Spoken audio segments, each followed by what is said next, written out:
विस्मयो योगभूमिकाः स्वपदं शक्तिः वितर्क आत्मज्ञानम् लोकानन्दः समाधिसुखम्। विस्मय योग की भूमिका है, स्वयं में स्थिति ही शक्ति है। वितर्क अर्थात विवेक आत्मज्ञान का साधन है। अस्तित्व का आनंद भोगना समाधि है।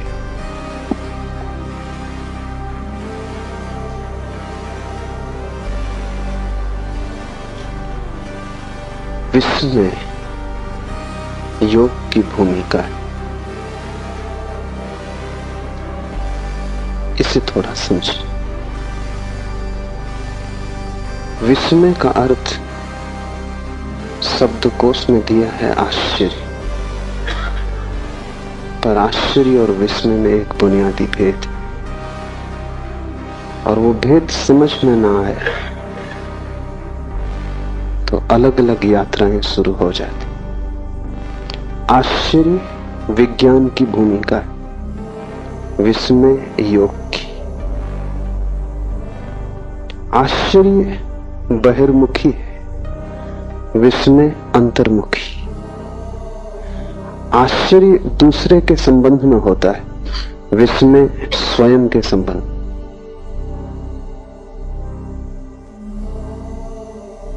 एक बात जिसे हम नहीं समझ पाते, जो हमें अवाक कर जाता है, जिस पर हमारी बुद्धि की पकड़ नहीं बैठती, जो हमसे बड़ा सिद्ध होता है, जिसके सामने हम अनायास ही किम कर्तव्य विमूढ़ हो जाते, जो हमें मिटा जाता है, उससे विस्मय पैदा होता है। लेकिन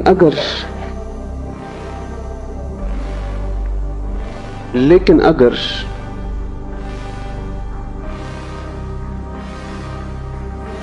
ये जो विस्मय की दशा भीतर पैदा होती है, अतर्क अचिंत्य के समक्ष खड़े होकर इस धारा को हम बहिर्मुखी कर दें तो विज्ञान पैदा होता है।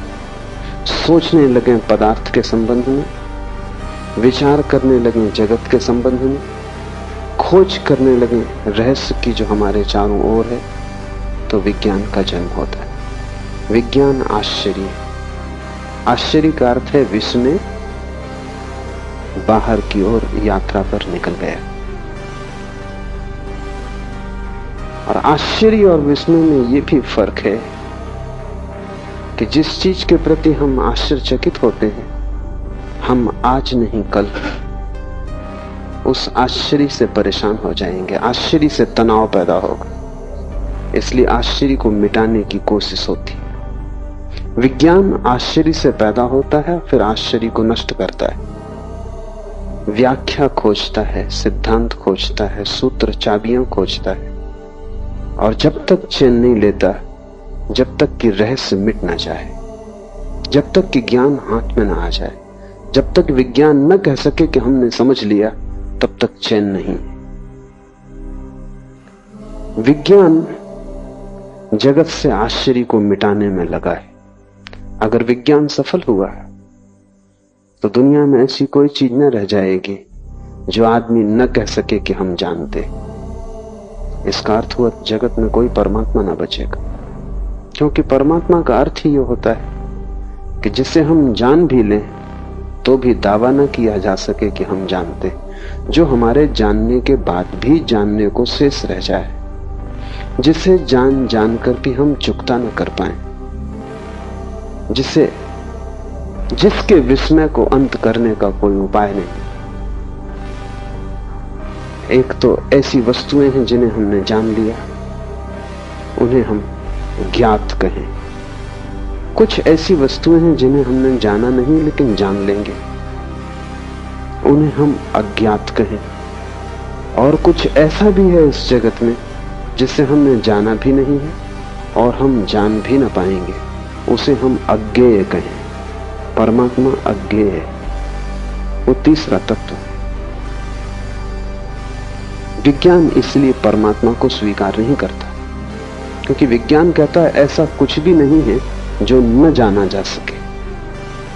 नहीं जाना होगा हमने अभी तक, हमारे प्रयास कमजोर हैं, लेकिन आज नहीं कल, केवल समय की बात है, हम जान लेंगे। एक दिन जगत पूरा का पूरा जान लिया जाएगा, उसमें अनजाना कुछ भी ना बचेगा। आश्चर्य से पैदा होता है और फिर आश्चर्य की हत्या में लग जाता है। इसलिए विज्ञान को मैं पितृघाती कहता हूं। जिससे पैदा होता है उसे मिटाने में लग जाता है। धर्म बिल्कुल विपरीत है। धर्म भी एक आश्चर्य भाव से पैदा होता है। उस आश्चर्य भाव को शिव सूत्र में विस्मय कहा है। फर्क इतना ही है कि जब किसी स्थिति में आश्चर्य से भर जाता है धार्मिक खोजी, तो वो बाहर की यात्रा पर नहीं जाता, वो स्वयं की यात्रा पर जाता है। जब भी कोई रहस्य उसे घेर लेता है तो वो सोचता है मैं जानूं कि मैं कौन। रहस्य अंतर्मुखी बन जाए, यात्रा खोज भीतर चलने लगे, पदार्थ की तरफ नहीं स्व की तरफ मेरी खोज उन्मुख हो जाए, मेरा संधान पहले उसे जानने में लग जाए कि मैं कौन हूं, तो विस्मय। और दूसरी बात समझ लेनी जरूरी है कि विस्मय कभी भी चुकता नहीं, जितना ही हम जानते हैं उतना ही बढ़ता है। इसलिए विस्मय एक विरोधाभास है, क्योंकि जानने से विस्मय नष्ट होना चाहिए। लेकिन बुद्ध या कृष्ण या शिव या जीसस, उनका विस्मय नष्ट नहीं होता। जिस दिन वे परम ज्ञान को उपलब्ध होते हैं उसी दिन उनका विस्मय भी परम होता है। उस दिन वे ऐसा नहीं कहते हमने सब जान लिया, उस दिन वे ऐसा कहते हैं कि सब जानकर भी सब जानने को शेष रह गया। उपनिषदों ने कहा है पूर्ण से पूर्ण निकाल लिया जाए तो भी पीछे पूर्ण शेष रह जाता है। सब जान लिया जाए तो भी सब जानने को शेष रह जाता है। इसलिए धार्मिक ज्ञान अहंकार का जन्म नहीं बनता है, वैज्ञानिक ज्ञान अहंकार का जन्म बनेगा। धार्मिक ज्ञान में तुम जानने वाले कभी भी ना बनोगे, तुम सदा विनम्र रहोगे, और जितना तुम जानते जाओगे उतनी ही तुम्हें प्रतीति होगी कि मैं कुछ भी नहीं जानता हूं। परम ज्ञान के क्षण में तुम कह सकोगे मेरा कोई भी ज्ञान नहीं। परम ज्ञान के क्षण में ये पूरा अस्तित्व विस्मय हो जाएगा। विज्ञान अगर सफल हो तो सारा जगत ज्ञात हो जाएगा, धर्म अगर सफल हो तो सारा जगत अज्ञात हो जाएगा। विज्ञान अगर सफल हो तो तुम जानने वाले अस्मिता से भर जाओगे और सारा जगत साधारण हो जाएगा, क्योंकि जहां विस्मय नहीं है वहां सब साधारण हो जाता है। जहां रहस्य नहीं है वहां सारी आत्मा खो जाती है। जहां रहस्य का और उपाय नहीं है वहां आगे की यात्रा बंद हो जाती। जहां जिज्ञासा पूरी हो गई, कुतूहल समाप्त हो गया। अगर विज्ञान जीता तो जगत में ऐसी ऊब पैदा होगी जैसी ऊब कभी भी पैदा नहीं हुई थी। इसलिए अगर पश्चिम में लोग ज्यादा ऊब से भरे हैं, बोर्डम से भरे हैं, तो उसका मौलिक कारण विज्ञान है, क्योंकि लोगों के विस्मय की क्षमता कटती जा रही। लोग किसी भी चीज से चकित नहीं होते, चकित होना ही भूल गए हैं। अगर तुम उनके सामने कुछ ऐसा सवाल भी रखो जो उलझाने वाला है तो भी वो कहेंगे कि सुलझ जाएगा, क्योंकि मौलिक रूप से ऐसी कोई भी वस्तु नहीं है विज्ञान की दृष्टि में जो अज्ञात सदा के लिए रह जाए। हम पर्दे उघाड़ ही लेंगे, लेकिन धर्म की यात्रा बड़ी उल्टी। जितने हम पर्दे उघाड़ते हैं पाते हैं रहस्य उतना सघन होता जाता है। जितने हम करीब आते हैं उतना ही पता चलता है कि जानना बहुत मुश्किल है। और जिस दिन हम परमात्मा के ठीक केंद्र में प्रवेश कर जाते हैं उस दिन सभी कुछ रहस्यपूर्ण हो जाता है। बुद्ध के लिए आकाश के तारे ही रहस्यपूर्ण नहीं, जमीन पर पड़े कंकड़ पत्थर भी आश्चर्यपूर्ण हो गए। बुद्ध के लिए ये विराट ही रहस्य में नहीं है, क्षुद्र से क्षुद्र घटना भी रहस्यपूर्ण हो गई है। एक बीज का जमीन से अंकुरित होना भी उतना ही रहस्यपूर्ण है जितना इस पूरी सृष्टि का जन्म। तो जैसे जैसे विस्मय घना होगा वैसे वैसे तुम्हारी आंखें छोटे बच्चे की तरह होती जाएंगी, क्योंकि छोटे बच्चे के लिए सभी कुछ विस्मय होता है। छोटे बच्चे को चलते देखो, वो रास्ते पे जा रहा, हर चीज उसे चौंकाती है। एक रंगीन पत्थर उसे कोहिनूर मालूम होता है। तुम हंसते हो क्योंकि तुम ज्ञाता हो, तुम जानते हो ये रंगीन पत्थर है, पागल मत हो, ये कोहिनूर नहीं है। लेकिन छोटा बच्चा उस पत्थर को खीसे में रख लेना चाहता है। तुम कहोगे वजन मत ढो, और गंदा पत्थर है, कीचड़ में पड़ा है, फेंक इसे। लेकिन बच्चा उसे पकड़ता है क्योंकि तुम बच्चे को नहीं समझ पा रहे। बच्चे के लिए विस्मय है। ये रंगीन पत्थर किसी कोहिनूर से कम कीमती नहीं, कीमत विस्मय की है, पत्थरों की थोड़ी कोई कीमत होती। एक तितली भी उसे इतना सम्मोहित कर लेती है जितना परमात्मा भी तुम्हें मिल जाए तो सम्मोहित नहीं करेगा। वो तितली के पीछे दौड़ना शुरू कर देता। एक छोटे बच्चे की जैसी निर्मल दशा है, ऐसे विस्मय की परम स्थिति में, बुद्धत्व की स्थिति में किसी भी व्यक्ति की हो जाती। इसलिए जीसस ने कहा है कि जो छोटे बच्चों की तरह सरल होंगे वे ही केवल मेरे प्रभु के राज्य में प्रवेश कर सकेंगे। जीसस ने वही कहा है जो शिव इस सूत्र में कह रहे हैं, विस्मयो योग भूमिका। विस्मय योग का प्रथम चरण है। तब तो बहुत बातें ख्याल में लेनी जरूरी है। तुम्हारे पास जितना ज्ञान होगा उतनी ही योग की भूमिका मुश्किल हो जाएगी। तुम्हें जितना दम होगा कि मैं जानता हूं, उतना ही तुम योगी ना हो पाओगे। जितने शास्त्र तुम्हारे चित्त पर भारी होंगे उतना ही तुम्हारा विस्मय नष्ट हो गया। एक पंडित को पूछो परमात्मा के संबंध में तो वो ऐसे उत्तर देता है जैसे परमात्मा कोई उत्तर देने की बात हो, जैसे कि कोई उत्तर दिया जा सकता हो। पंडित को पूछो, उसके पास उत्तर रेडीमेड है, तुमने पूछा भी नहीं था, उसके पास उत्तर तैयार था। परमात्मा भी उसे अवाक नहीं करता है, उसके पास सूत्र सब निश्चित है, वो तत्क्षण समझा देता है। लेकिन बुद्ध के पास जाओ, पूछो परमात्मा के संबंध में, बुद्ध चुप रह जाते। शायद तुम यही सोच के लौट आओगे, बहुत से पंडित बुद्ध के पास से यही सोच के लौट गए कि यह आदमी चुप रह गया, इसका मतलब इसे पता नहीं। और यह आदमी इसलिए चुप रह गया कि विस्मय तो द्वार है। तुम अगर थोड़े समझदार होते तो तुम रुक गए होते इस आदमी के पास जिसने उत्तर नहीं दिया, और तुमने इस आदमी को समझने की कोशिश की होती, इसकी आंखों में झांका होता, इसके सत्संग में, इसकी सन्निधि में तुम रहे होते, क्योंकि इसे कुछ स्वाद मिल गया है, और वो स्वाद इतना बड़ा है कि शब्द उसे कह नहीं सकते, और इसे कोई ऐसा दर्शन हुआ है जो उत्तर नहीं बनाया जा सकता। प्रश्न और उत्तर स्कूली बच्चों की बात नहीं। तुम्हारा प्रश्न ही बेहुदा है। परमात्मा के संबंध में कोई प्रश्न नहीं पूछ सकता। विराट के संबंध में कोई प्रश्न कैसे पूछा जा सकता है? विराट के संबंध में तो प्रश्न उत्तर दोनों गिर जाते। तुम्हारा प्रश्न क्षुद्र है, इसलिए बुद्ध चुप रह गए हैं। लेकिन तुम शायद ये सोच के लौटोगे कि इस आदमी को पता होता तो जवाब देता, इसने जवाब नहीं दिया, इसे पता नहीं। तुम पंडित को पहचानते हो क्योंकि तुम्हारा सिर भी शब्दों से भरा है। तुम ज्ञानी को न पहचान पाओगे क्योंकि ज्ञानी विस्मय से भरा है और तुम्हारा विस्मय नष्ट हो गया है। जगत में बड़ी से बड़ी दुर्घटना है और वो है विस्मय का नष्ट हो जाना। जिस दिन तुम्हारा विस्मय नष्ट होता है उसी दिन तुम्हारे छुटकारे का उपाय मुश्किल हो गया। जिस दिन तुम्हारा विस्मय नष्ट हुआ उसी दिन तुम्हारा बाल हृदय मर गया, जड़ हो गया, तुम बूढ़े हो गए। क्या अब भी तुम चौंकते हो? क्या जीवन तुम्हें प्रश्न बनता है? क्या चारों तरफ से पक्षियों की आवाजें, झरनों का शोरगुल, हवाओं का वृक्षों से गुजरना, तुम्हारे लिए किसी पुलक से भर जाता है, तुम आह्लादित हो जाते थे, तुम जीवन को चारों तरफ देखकर अवाक होते हो?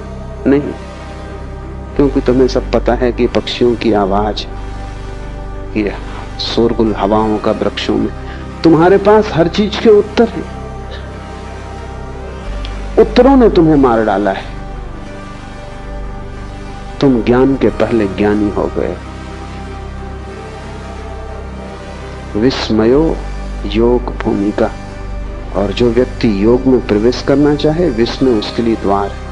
अपने बचपन को वापस लौटाओ, फिर से पूछो, फिर से कुतूहल करो, फिर से जिज्ञासा जगाओ, तो तुम्हारे भीतर जहां जहां जीवन के स्रोत सूख गए हैं फिर हरे हो जाएंगे। जहां जहां पत्थर अड़ गए हैं वहां वहां झरना फिर प्रकट हो जाए। तुम फिर से आंख खोलो और चारों तरफ देखो, सब उत्तर झूठे, क्योंकि सब तुम्हारे उत्तर उधार हैं। तुमने खुद कुछ भी नहीं जाना है, लेकिन तुम उधार ज्ञान से ऐसे भर गए हो कि तुम्हें प्रतीति होती है कि मैंने जान लिया। विस्मय को जगाओ। तुम्हारे आसन प्राणायाम से कुछ भी ना होगा जब तक विस्मय ना जग जाए,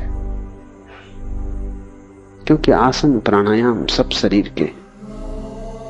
ठीक है, शरीर शुद्धि होगी, शरीर स्वस्थ होगा, लेकिन शरीर की शुद्धि या शरीर का स्वास्थ्य तुम्हें कोई परमात्मा से न मिला देगा। विस्मय मन की शुद्धि है। विस्मय का अर्थ है मन सभी उत्तरों से मुक्त हो गया। विस्मय का अर्थ है तुमने हटा दिया उत्तरों का कचरा, तुम्हारा प्रश्न फिर नया और ताजा हो गया और तुमने अपने अज्ञान को समझा। विस्मय का अर्थ है मुझे पता नहीं। पांडित्य का अर्थ है मुझे पता है।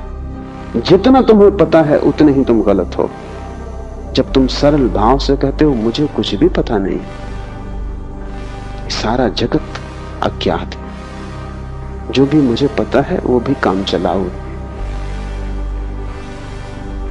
मैंने अभी कुछ भी नहीं जाना है। ऐसी प्रतीति जितनी गहरी तुम्हारे हृदय में बैठ जाएगी, तुमने योग का पहला कदम उठाया। फिर दूसरे कदम आसान, लेकिन अगर पहला कदम ही चूक जाए तो फिर तुम कितनी ही यात्रा करो उससे कुछ हल नहीं होता, क्योंकि जिसका पहला कदम गलत पड़ा वो मंजिल पे नहीं पहुंच सकेगा। पहला कदम जिसका सही है उसकी आधी यात्रा पूरी हो गई। और विश्व में पहला कदम, थोड़ा गौर से देखो, तुम्हारे पास ज्ञान है। तुम भी थोड़े गौर से देखोगे तो समझ लोगे ज्ञान नहीं, सब कचरा है, इकट्ठा कर लिया है शास्त्र से, गुरुओं से, संतों से, और उसे तुम बहुमूल्य थाती की तरह संजोए बैठे। उसने तुम्हें कुछ भी नहीं दिया, सिर्फ तुम्हारे विस्मय की हत्या कर दी। तुम्हारा विस्मय तड़फ रहा है, मरा हुआ पड़ा है। अब तुम चौंकते नहीं, अब तुम्हें कोई भी चीज चौंकाती नहीं। एक ईसाई फकीर हुआ, एक हार्ट, उसने एक बड़ी अनूठी बात कही। उसने कहा संत वो है जिससे हर चीज चौंकाती, हर चीज, छोटी छोटी घटनाएं जिसे चौंका देती। पानी में पत्थर गिरता है, आवाज होती, लहरें उठती, संत को चौंका देती। ये इतना विस्मयपूर्ण है, इतना रहस्यपूर्ण। संत श्वास लेता है, जीता है, ये भी काफी चौंकाने वाला है। एक हार्ट रोज सुबह की प्रार्थना में परमात्मा को कहता था आज फिर सुबह हुई, आज फिर सूरज उगा, तेरी लीला अपार है। न उगता तो क्या करते, क्या उपाय था? आदमी बेबस है। एक हार्ट कहता आज सांस आती है, कल ना आए, क्या करूंगा? तुम सांस ले तो ना सकोगे, सांस तुम्हारे बस में तो नहीं है। इतने पास है श्वास, फिर भी तुम उसके मालिक नहीं हो। गई बाहर और न लौटी तो नहीं लौटेगी। इतने पास जो है उसके भी हम ज्ञाता और मालिक नहीं। और ख्याल हमें यह है कि हम सब कुछ जानते हैं। तुम्हारे सब जानने ने ही तुम्हें मारा। इस कचरे को हटा दो और हल्के हो जाओ। तत्क्षण तुम्हारी आंखें जब ज्ञान से न भरी होंगी तब रहस्य से भर जाएंगी। उस रहस्य की अंतर यात्रा का नाम विस्मय है, बहिर यात्रा का नाम आश्चर्य है। अगर उस रहस्य को तुमने पदार्थों पर लगा दिया तो तुम एक वैज्ञानिक हो जाओगे। अगर उस रहस्य को तुमने स्वयं की सत्ता पर लगा दिया तो तुम एक महायोगी हो जाओगे। और दोनों के परिणाम भिन्न होंगे, क्योंकि आश्चर्य हिंसात्मक है, विस्मय अहिंसात्मक है। आश्चर्य जिस तरफ लग जाता है उसी को तोड़ने लगता है, विश्लेषण करता है, क्योंकि आश्चर्य में एक बेचैनी है, विस्मय में एक रस है। इस फर्क को भी ठीक से समझ लो। शब्दकोश में वो नहीं लिखा हुआ है, लिखा भी नहीं जा सकता, क्योंकि शब्दकोश बनाने वाले को कोई विस्मय का पता भी नहीं। आश्चर्य हिंसात्मक है, आक्रामक है। तुम जिस चीज के प्रति आश्चर्य से भरते हो एक तनाव पैदा हो जाता है। उस तनाव को हल करना ही पड़ेगा। जब तक वो जिज्ञासा पूरी ना हो जाएगी, जब तक तुम जान ना लोगे, तब तक एक बेचैनी तुम्हारे सिर पे सवार रहेगी। वो जो वैज्ञानिक अपनी प्रयोगशाला में लगा रहता है 18 घंटे, वो किस लिए लगा है? एक बेचैनी, जैसे एक भूत प्रेत ने उसे पकड़ लिया है, और जब तक वो उसको हल न कर लेगा तब तक वो लगा ही रहेगा। लेकिन विस्मय आक्रामक नहीं, और विस्मय एक बेचैनी नहीं, बल्कि विस्मय एक विश्राम। जब कोई व्यक्ति विस्मय से भरता है तो एकदम विश्राम से भर जाता है। विस्मय को मिटाना नहीं है, विस्मय को पीना है, विस्मय का स्वाद लेना है, विस्मय में लीन हो जाना है, एक हो जाना है। आश्चर्य मिटाने में लग जाता है, विस्मय जीने में लग जाता है। विस्मय जीवन की एक शैली है, आश्चर्य मनुष्य के मन का एक हिंसात्मक रूप है। इसलिए विज्ञान विजय की भाषा में सोचता है, तोड़ो फोड़ो जीतो। धर्म समर्पण की भाषा में सोचता है, अपने को खो दो। जब तुम्हारे भीतर विस्मय का प्रवेश होगा तो विस्मय तुम में इस तरह लीन हो जाएगा जैसे तुम नमक की डिग्री पानी में डाल दो और सारा पानी खारा हो जाए। जिस दिन तुम विस्मय से भरोगे उस दिन तुम विस्मय से खारे हो जाओगे। रोआ रोआ विस्मय से भर जाएगा। उठोगे तो विस्मय, बैठोगे तो विस्मय, तुम सदा चौंके रहोगे। हर चीज रहस्यपूर्ण हो जाएगी। क्षुद्रतम भी विराट का हिस्सा हो जाएगा, क्योंकि जब क्षुद्र में भी विस्मय जुड़ जाता है तो क्षुद्र भी विराट हो जाता है। तब जाना हुआ कुछ भी नहीं है, सभी तरफ रहस्य तुम्हें घेरे हुए। तब प्रतिपल नया हो रहा है और प्रतिपल नया निमंत्रण दे रहा है। विस्मय एक आमंत्रण। मुल्ला नसरुद्दीन एक चुनाव में खड़ा हो गया तो मत मांगने घर घर गया।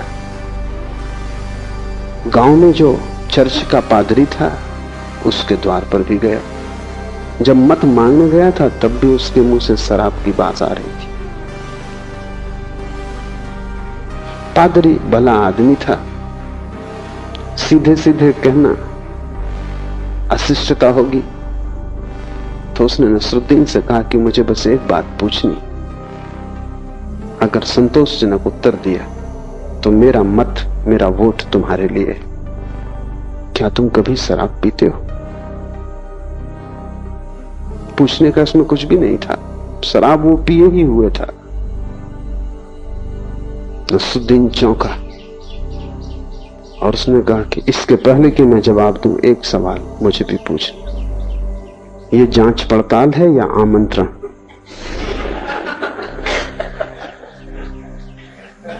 Is this an inquiry or an invitation? आश्चर्य जांच पड़ताल है, विस्मय आमंत्रण। विस्मय एक भीतरी बुलावा है, और जैसे जैसे तुम भीतर प्रवेश करते हो वैसे वैसे डूबते चले जाते हो।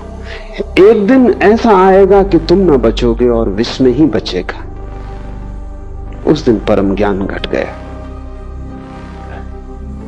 अगर तुमने आश्चर्य किया तो एक दिन ऐसा आएगा कि तुम ही बचोगे और आश्चर्य न बचेगा। ये विज्ञान की निष्पत्ति। अहंकार बचेगा, आश्चर्य नष्ट हो जाएगा। अगर विस्मय की यात्रा पर गए तो तुम नष्ट हो जाओगे, विस्मय बचेगा। रोआ रोआ उसी श्वास से भर जाएगा। तुम्हारा होना ही विस्मयपूर्ण होगा। इसे शिव ने भूमिका कहा योग की। ज्ञान को हटाओ, विस्मय से भरो। और अब कठिन लगेगा शुरू में, क्योंकि तुम्हें ख्याल है कि तुम सब जानते हो। D.H. लॉरेंस एक बड़ा विचारक, कीमती मूल्यवान विचारक हुआ। एक छोटे बच्चे के साथ बगीचे में घूम रहा था। उस छोटे बच्चे ने पूछा, why the trees are green? वृक्ष हरे क्यों? छोटे बच्चे ही ऐसे सवाल पूछ सकते हैं, इतने ताजे सवाल। तुम तो ये सवाल ही नहीं सोच सकते। तुम कहोगे वृक्ष हरे हरे हैं, इसमें पूछना क्या है? ये कोई सवाल है? ये बच्चा मूड है। लेकिन तुम फिर से सोचो, वृक्ष हरे क्यों? तुम्हें सच में उत्तर पता है? शायद तुम में कोई विज्ञान का विद्यार्थी हो तो वो कहेगा क्लोरोफिल के कारण। मगर इससे कोई बच्चे के प्रश्न का हल तो नहीं होता। बच्चा पूछेगा कि वृक्ष में क्लोरोफिल क्यों है? आखिर क्लोरोफिल को वृक्ष में होने की क्या जरूरत है और आदमी में क्यों नहीं? और क्लोरोफिल कैसे वृक्षों को खोजता रहता है? क्यों का कोई सवाल क्लोरोफिल से होता नहीं हल। विज्ञान जो भी जवाब देता है सब ऐसे ही है। उससे प्रश्न सिर्फ एक सीढ़ी और पीछे हट जाता है बस। अगर तुम जरा समझदार हो तो प्रश्न फिर उठा सकते हो। विज्ञान के पास क्यों का कोई उत्तर नहीं। इसलिए विज्ञान विस्मय को नष्ट कर नहीं सकता, सिर्फ भ्रम पैदा करता है नष्ट करने का। लेकिन D.H. लॉरेंस कोई वैज्ञानिक नहीं था, वो एक कवि था, एक उपन्यासकार था। उसके पास संचेतना थी सौंदर्य की। वो खड़ा हो गया, वो सोचने लगा। उसने बच्चे से कहा कि मौका दो, क्योंकि मुझे खुद ही पता नहीं। तुम्हारे बच्चे ने भी तुमसे कई बार ऐसे सवाल किए होंगे। तुमने कभी कहा कि मुझे पता नहीं? उस अहंकार को चोट लगेगी। हर बाप सोचता उसे पता है। बच्चा पूछता, बाप जवाब देता है। इन्हीं जवाबों के कारण बाप प्रतिष्ठा खोता है बाद में, क्योंकि बच्चे को एक न दिन पता चल जाता है कि पता तुम्हें कुछ भी न था। तुम नाहक ही जवाब देते रहे। जैसा अज्ञानी मैं हूं वैसे ही तुम हो। तुम्हारी उम्र ज्यादा थी, तुम्हारा अज्ञान जरा पुराना था, बस इतनी ही बात थी। लेकिन छोटे बच्चे को तुम जवाब दे दे तो छोटा बच्चा भरोसा करता है, वो मान लेता है कि ठीक है होगा। लेकिन कितने दिन तक मानेगा? D.H. लॉरेंस खड़ा हो गया। उसने कहा कि मैं सोचूंगा। और अगर तुम ज्यादा ही जिद करो तो बस इतने कह सकता हूं कि वृक्ष हरे हैं क्योंकि हरे। इसमें कोई और उत्तर नहीं है। मैं खुद ही इसी रहस्य से भरा हुआ हूं। अगर तुम आंख से थोड़े ज्ञान का पर्दा हटाओगे तो तुम पाओगे चारों तरफ रहस्य खड़ा हुआ है। वृक्ष हरे हैं, ये भी रहस्यपूर्ण है। हरे वृक्षों में लाल फूल लग रहे हैं, ये भी रहस्यपूर्ण। एक छोटे से बीज में इतने इतने बड़े विराट काय वृक्ष छिपे हैं, ये भी रहस्यपूर्ण है। एक बीज को तुम संभाल के रखे रहो, सैकड़ों हजारों साल के बाद वो वृक्ष प्रकट हो जाता है। जीवन शाश्वत मालूम होता है। हर घड़ी रहस्य से भरी है, पर तुमने जैसे अपनी आंखें बंद कर ली, तुम निश्चिंत हो गए। निश्चिंतता तुम्हारी जड़ता है, तुम झिझकते भी नहीं। इसमें कुछ कारण है, क्योंकि इससे अहंकार को आश्वासन मिला रहता है कि मैं जानता हूं, मैं जानता हूं। तो एक सुरक्षा बनी, मैं नहीं जानता तो सब सुरक्षा खो जाती। पता तुम्हें कुछ भी नहीं है, लेकिन ये बात पीड़ा देती है कि मुझे कुछ भी पता नहीं, इसलिए तुम कुछ भी पकड़ लेते हो। तिनके पकड़ लेता है डूबता आदमी, तिनकों के सहारे ले लेता है। ये तुम जो पकड़े हो ये तिनका भी नहीं है, तिनके से शायद कोई कभी बच भी जाए, पर तुमने जो पकड़ा है वो तो तिनका भी नहीं, वो तो सिर्फ सपना है, सिर्फ कोरे शब्द हैं। एक आदमी पक्का मान के बैठा है वो उसे ईश्वर का पता है। ये बात ही बेहूदी है कि कोई आदमी कहे मुझे पक्का पता है। पक्के का मतलब होता है तुम ईश्वर के रहस्य को भी खोज लिए। पक्के का अर्थ होता है कि तुम उसके भी आर पार गुजर गए, उसको भी नाप जोख लिया।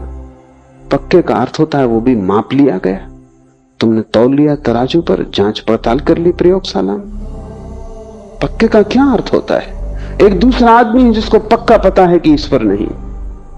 ये दोनों मूड हैं और दोनों की बीमारी एक है। एक अपने को आस्तिक कहता है, एक नास्तिक, पर दोनों में जरा भी फर्क नहीं है। गहरे में दोनों की बीमारी एक है कि दोनों मानते हैं हमें पता है, और दोनों में विवाद खड़ा होता है। ज्ञान से विवाद पैदा होता है, विस्मय से संवाद पैदा होता है। जब तुम विस्मय से भरोगे तो तुम्हारे जीवन में एक संवाद आए। महावीर के पास कोई जाता और कहता ईश्वर है तो वो कहते हैं, कोई नास्तिक जाता और कहता ईश्वर नहीं तो वो कहते हैं कि नहीं। कोई दोनों को न मानने वाला अज्ञेयवादी एग्नोस्टिक पहुंच जाता तो महावीर उससे कहते है भी और नहीं भी। बड़ी कठिन बात हो गई, क्योंकि हम चाहेंगे उत्तर साफ दो, सीधे दो, चाहे गलत हो लेकिन साफ चाहिए। और ध्यान रखें ये जगत इतना जटिल है कि यहां साफ उत्तर गलत ही होंगे। यहां जो उत्तर विरोधाभासी नहीं है वो गलत होगा। यहां जो उत्तर अपने से विपरीत को भी समा लेता है वही सही होगा, क्योंकि जगत अपने से विपरीत को समाये हुए है। यहां जन्म भी है और मृत्यु भी है। यहां साफ सुथरा रास्ता नहीं है, यहां अंधेरा भी है और प्रकाश भी है, यहां शुभ भी है अशुभ भी है। यहां दोनों साथ साथ जी रहे हैं। यहां पापी और पुण्यात्मा अलग अलग नहीं है, दोनों साथ जी रहे हैं। दोनों एक ही सिक्के के दो पहलू हैं। परमात्मा दोनों को अपने में समाये हुए, अस्तित्व बड़ा है, वो कोई तर्क की कसौटी पर कटा हुआ नहीं है, अतर्क है। वहां दोनों एक दूसरे में मिले हुए। ऐसा हुआ कि जुन्नैद ने एक रात प्रार्थना की परमात्मा से कि मैं जानना चाहता हूं इस गांव में कोई ऐसा आदमी है जो महापापी हो, क्योंकि उसको देखकर, उसको समझ के मैं पाप से बचने की कोशिश करूंगा। मेरे पास मापदंड हो जाएगा कि ये महापापी, इस जीवन से बचना। आवाज आई कि तेरा पड़ोसी। हैरान हुआ जुन्नैद, उसने कभी सोचा भी न था कि उसका पड़ोसी और महापापी साधारण आदमी था, काम धंधा करता था, दुकान चलाता था। महापापी कर उसने सोचा भी न था। उसका तो ख्याल था कि महापापी होगा कोई रावण, महापापी कोई होगा कोई महादुष्ट शैतान।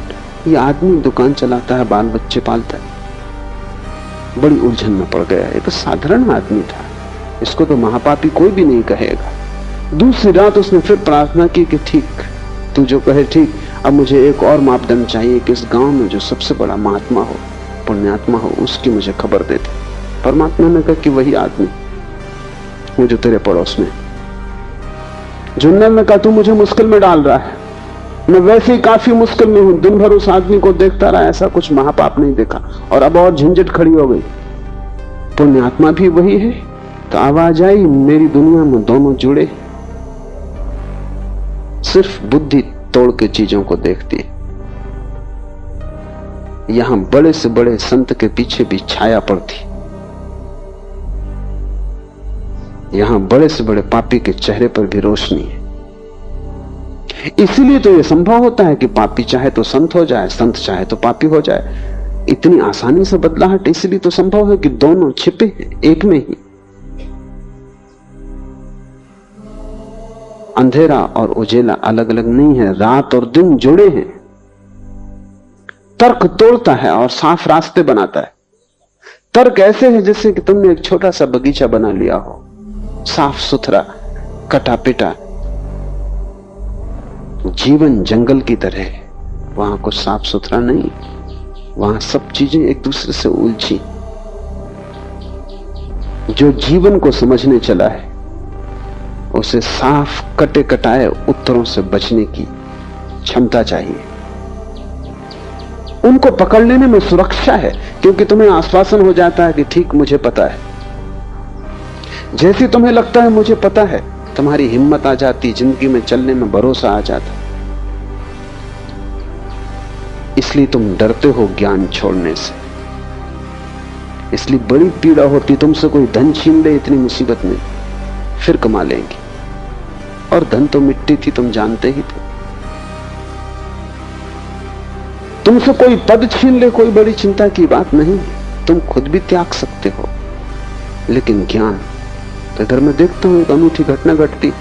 एक आदमी समाज छोड़ देता है, गांव छोड़ देता है, घर छोड़ देता है, पत्नी परिवार छोड़ देता है। लेकिन अगर वो जैन था तो हिमालय पे भी जैन रहता है, हिंदू था तो हिंदू रहता है, मुसलमान था तो मुसलमान रहता है। जिस समाज को छोड़ के भाग आया उसी ने ये मुसलमान होना दिया था, उसी ने ये ज्ञान दिया था कि तुम मुसलमान हो। ये कुरान सच्ची किताब, सब किताबें बाकी गलत। सबको छोड़ आया, लेकिन ज्ञान को बचा के आ जाता है हिमालय पर भी। कुछ भी नहीं बदला इस आदमी की जिंदगी में, क्योंकि ज्ञान का भरोसा ऐसे यहां भी। ज्ञान तुम छोड़ दो और जहां तुम खड़े हो वहीं हिमालय आ जाएगा। हिमालय का अर्थ ही इतना है कि जहां सब रहस्यपूर्ण, जहां उतुंग शिखर है जिन्हें तुम छू ना सकोगे, और जहां अनंत खाइयां हैं जिनमें तुम उतर ना सकोगे, जो हमारे सभी पैमानों से बड़ा है। विस्मय का अर्थ है जहां तुम्हारी बुद्धि व्यर्थ हो जाती,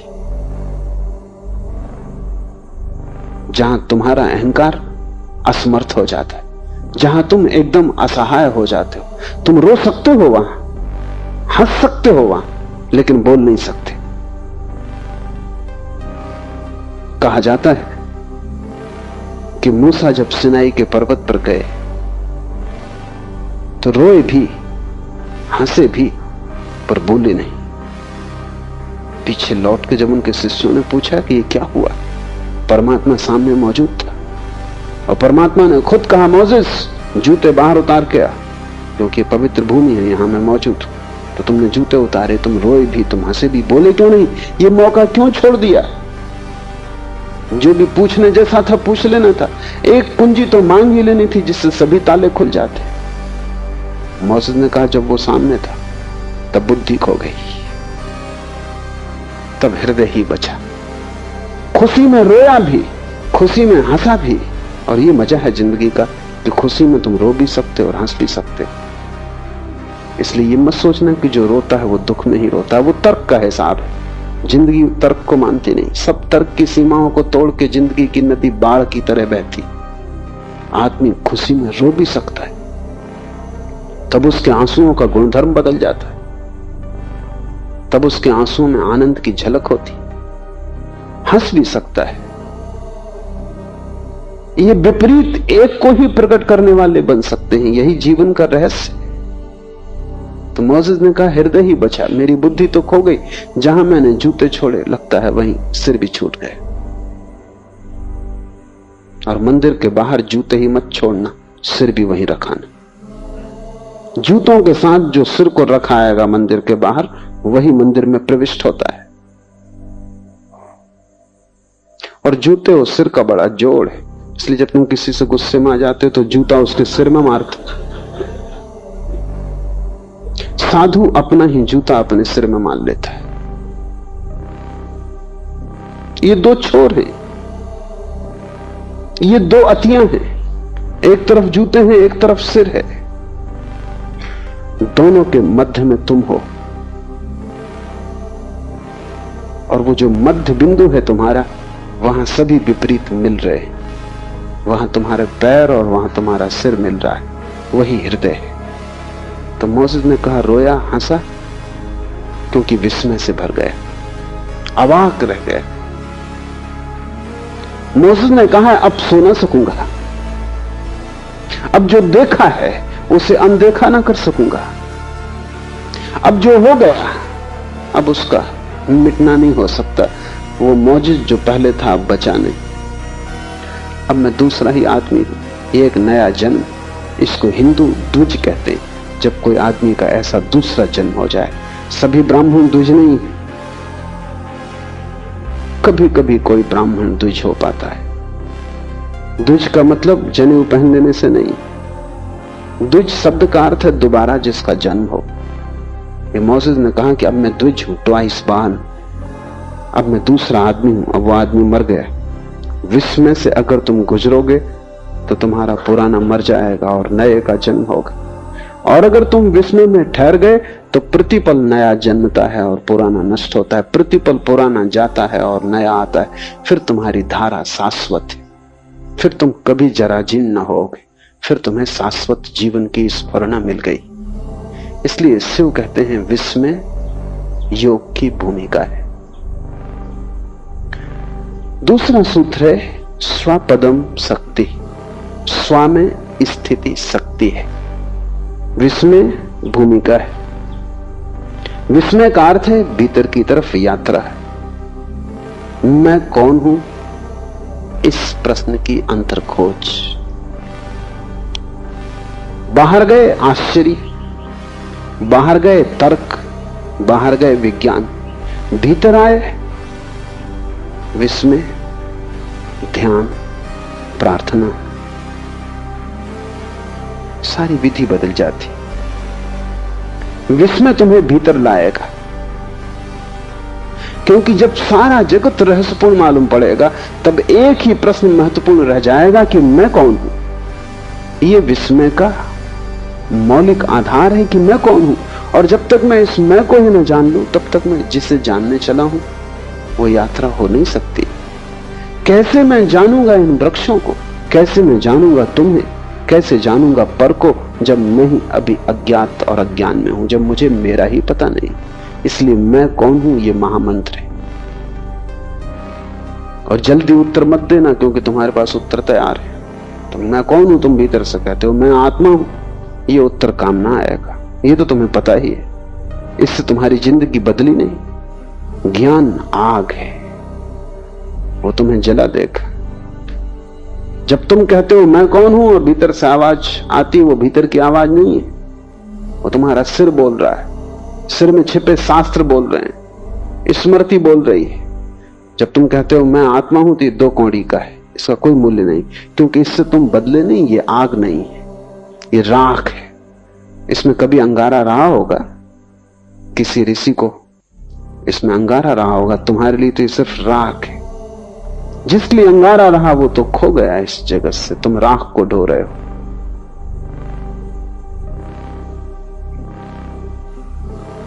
मैं कौन हूं इसको तुम पूछते जाना और उधार उत्तर मत देना। जब भी उधार उत्तर आए कहना कि मेरा उत्तर नहीं, मेरा जाना नहीं, मेरा कैसे हो सकता है। जो मैं जानता हूं वही केवल मेरा हो सकता है।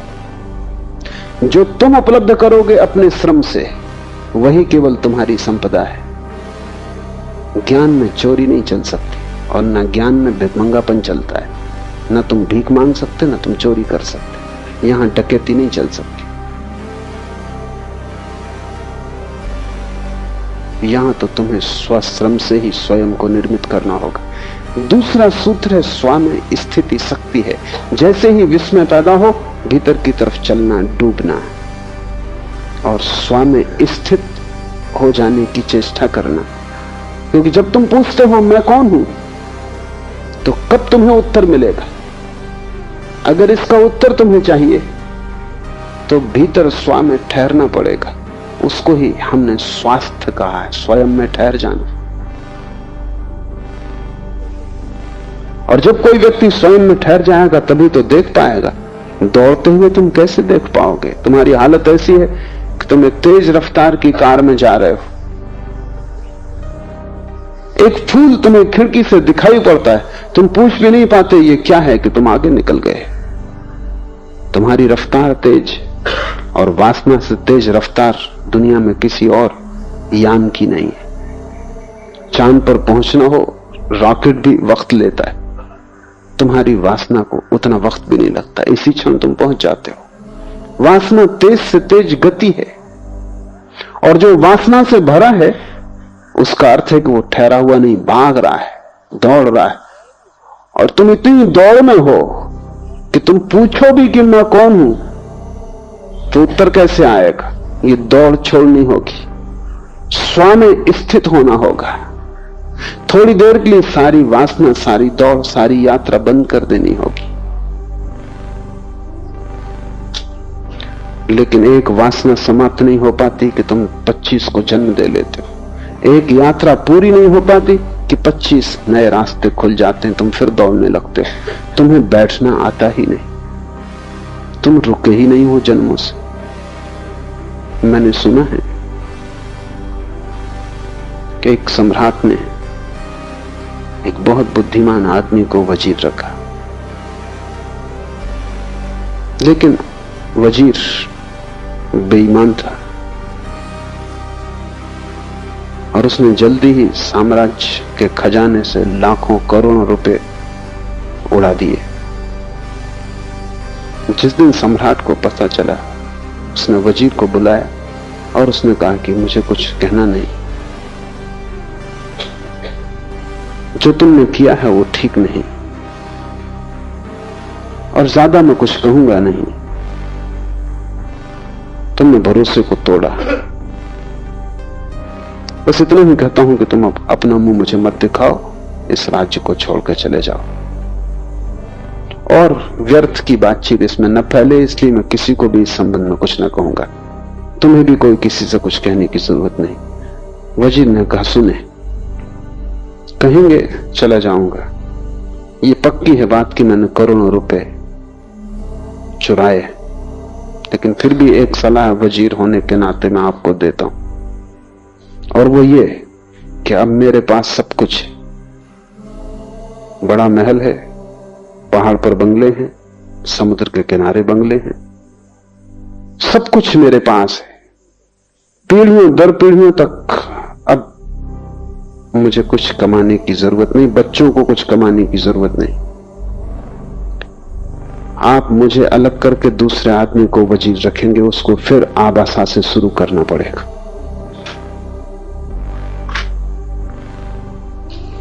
सम्राट बुद्धिमान था, उसकी बात समझ में आ गई।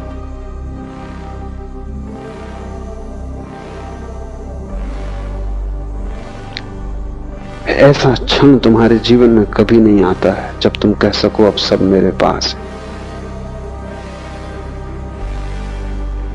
जिस दिन ये क्षण आ जाएगा उसी दिन दौड़ बंद होगी, अन्यथा तुम हर घड़ी आबासा से शुरू कर रहे हो। हर घड़ी नई वासना पकड़ लेती, नया चोर आ जाता है, नया लुटेरा खजाना तोड़ने लगता है। और एकांत लुटेरा हो तो ऐसा भी नहीं है, बहुत वासनाएं, तुम एक साथ बहुत दिशाओं में दौड़ रहे हो, तुम एक साथ बहुत सी चीजों को पाने की कोशिश कर रहे हो। तुमने कभी बैठ कर यह भी नहीं सोचा कि उनमें से कई चीजें तो विपरीत हैं, उनको तो तुम पा ही नहीं सकते, क्योंकि तुम एक को पाओगे तो दूसरी खोएगी, दूसरी की पाओगे तो पहली खो जाएगी। मुल्ला नसरुद्दीन मरता था तो उसने अपने बेटे को कहा कि मैं तुझे 2 बातें समझा देता हूं, मरने के पहले ही तुझे कह जाता हूं, इन्हें ध्यान में रखना। 2 बातें हैं, एक ऑनेस्टी, ईमानदारी, और दूसरी है विजडम, बुद्धिमानी। तो दुकान तू संभालेगा, काम तू संभालेगा, दुकान पे तख्ती लगी, honesty is the best policy, ईमानदारी सबसे अच्छी नीति है, इसका पालन करना। कभी किसी को धोखा मत देना, कभी वचन भंग मत करना, जो वचन दे उसे पूरा करना। बेटे ने कहा ठीक, दूसरा क्या है? बुद्धिमानी उसका क्या अर्थ है? नसरुद्दीन ने कहा, भूल के कभी किसी को वचन मत देना।